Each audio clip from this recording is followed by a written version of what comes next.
I'm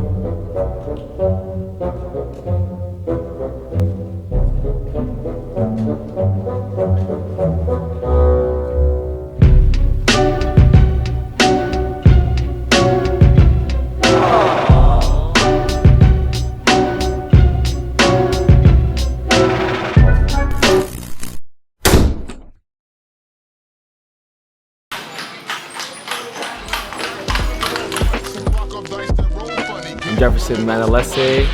I'm a Strength and You trainer here at Strength and You. I was born in the Philippines. I came here when I was 14 years old.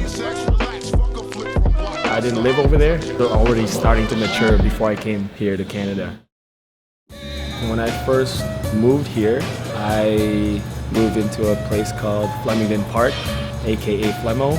When I used to take the bus to high school, I would see Christian in the 34 Eglinton bus, and this guy would be standing, and from what I remember, like, he had those contacts that only had the, is it the pupil or is that the iris? I'm not even sure, but that's what he had, and I'm like, yo, this guy's scary as, you know what I mean? And I'm just like, I would never want to mess with that dude. How I got into fitness was, like, I would kind of always do my own thing, would do push-ups at home, things like that. My inspiration would probably be like Marvel characters. I would draw them out, I'd be like, oh man, these guys are fucking jacked. I would want to draw them and imagine that I would be that way, and then I would do workouts that I would see on TV. Like, I think at the time there was like Billy Blanks, like the typo, and then you had like the Backstreet Boys like showing their abs and shit, like on the music videos. So I would just be like, oh man, I want to be shredded like that. And I thought they were huge back then, you know, like compared to me now, it surpassed the Backstreet Boy look a little bit. Even like the Transformers, you know, they were robots, but they were like jacked robots. I wanted to look like a fucking robot.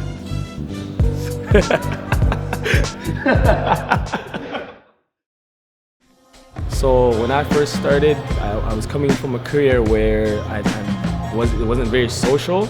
I mean, I could be social if I was comfortable in my environment, but I was the type of person where if I wasn't, I would just kind of sit back and observe. So that's what I did for the first couple of weeks, and me not having a plan at the time, it costed me more to get to SNU than actually get paid, because I wasn't getting paid at the time. I was trying to like be taught, you know what I mean? And also because they already had a small community going on, so I feel like I was new to the tribe and I had to earn everybody's respect. And I wasn't necessarily comfortable either in terms of projecting my voice or training people, because I knew how to train myself, but it's a different beast when you're training other people now, because now it's their goals, and you have to take that into consideration. I remember before, like when I would start a class, because I was so uncomfortable being in front of people, I would actually like throw up in the bathroom first before I could teach a class. Like literally, I would feel sick to my stomach. If I knew that I was going to teach a class that night, from like the morning, I would already be like sick to my stomach, expecting that I'm going to be like teaching the class. And then so right before the class, I would yak, I'd be like, bleh. But you know what my mentality is? I was never really the type to back down. Like however uncomfortable a situation may be, I'm always going to show up. So that's what I did. I just kept showing up no matter how sick I felt. And then eventually I just got over it. I was just like, B-Rabbit, I was like mom spaghetti all over the ground. But I showed up, and that's when I started learning, and now I can teach a class no problem. So I'm very confident as to how I learn. I was thinking that too. Yeah, man, bro, it's real.